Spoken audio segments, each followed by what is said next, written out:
Rita, it's almost a year since I spoke to you last on this program, and it has been a wonderful year for you in the blossoming of your career. First of all, you made your debut at the Metropolitan Opera in New York. Now, was this as terrible an ordeal as we all imagine? Well, not really. I think the awful thing was the 2 months away from home and having to wait 2 months before I actually sang a performance, because I'm used to at the Coliseum, doing about 2 performances a week. Yes. And to sit for 2 months and not do a performance, it was agony. Well, is this usual for people going to the Metropolitan? I mean, do they always have long Well, usually one rehearses about a month, you see, but then as I was only covering the first set of performances, I still had to wait another month till your own after came I'd up, done the yes. dress rehearsal before I did my show. How did you like America, Rita? Oh, well, you can't judge America by New York. I didn't like New York very much. I think I was biased because I didn't like being away from home. It was such a long way away. Yes. But I'd like to see a lot more of America. I'm sure there's some fantastic places. Well, you're going back to the Metropolitan, of course, this year, aren't you? And I'm going back to Atlanta at the beginning of January. What are you going to sing there? Some Wagner concerts. Marvellous. And then back to sing Aida in Nice, and then back to the Met. Is the Aida in Nice your first Aida? Yes, it is, yes. I should die of fright. No, not at all. That's very exciting. And also, Rita, you're going to sing in Barcelona, aren't you? Yes, I am. I'm going to sing Ode Bella in Verdi's Attila, with Placido Domingo conducting. That's extraordinary. Who he's made his name as a great tenor, probably the greatest at the moment. Yes. And he's conducting this performance. Yes, he is conducting, yes. Well, that should be very interesting indeed. Well, he said, that he hasn't conducted Attila before, and I said, well, I haven't sung it in Italian before, so it's the blind leading the blind. So, are you doing anything else then? You're going to do Butterfly, I think, in Boston, aren't you? I've been asked to sing Butterfly in Boston in 1975. We're trying to fit it in now with the Metropolitan dates. Oh, I see. Of course, everybody gets very booked up. Yes. Well, Rita, you're going to sing for us here today. First of all, you're starting with the Mi chiamano Mimi from Puccini's La Bohème, and then it's followed by Ritorno Vincitor from Aida. So we listen to them before we go on.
When you come back again to the Colosseum, Rita, after your trips abroad, are you doing the English Ring again?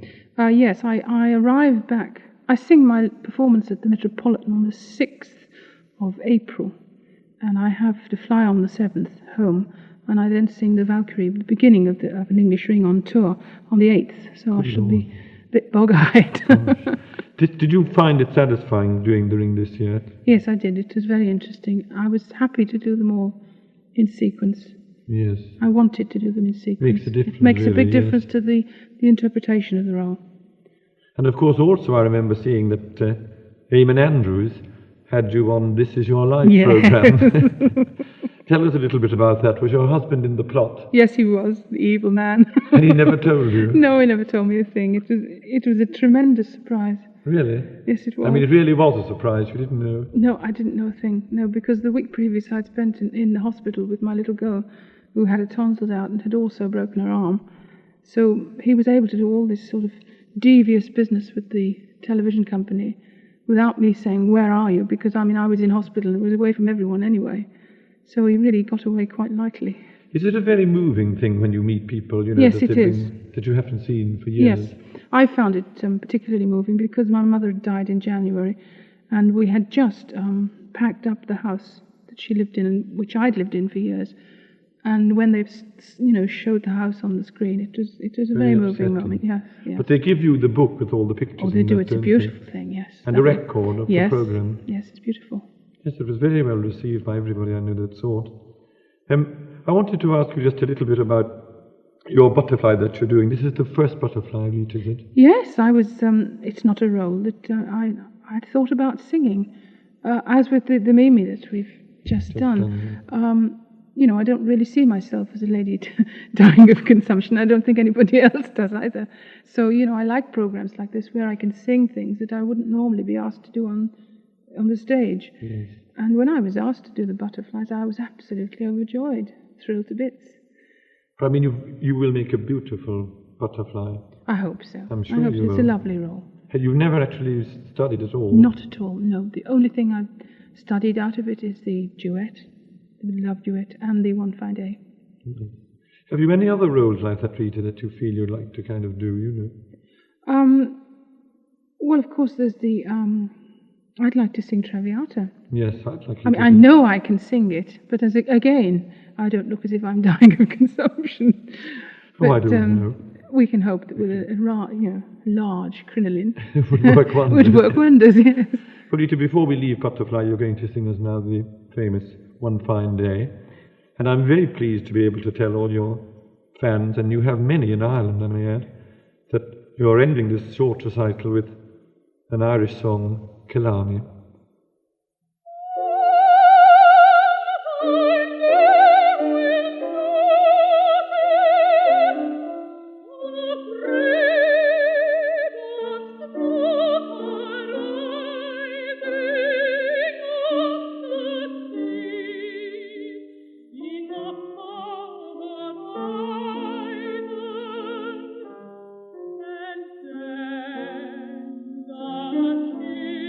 And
Rita, I would like to thank you very much for coming along and singing, especially for Adiwaren and for all your Irish listeners. And for me, I regard you as a very close friend of mine. I've always followed your career with the greatest of interest, and I wish you every possible success in the year ahead. And I hope that you'll come along soon again and sing another few songs for us here. I'd be delighted, Patrick.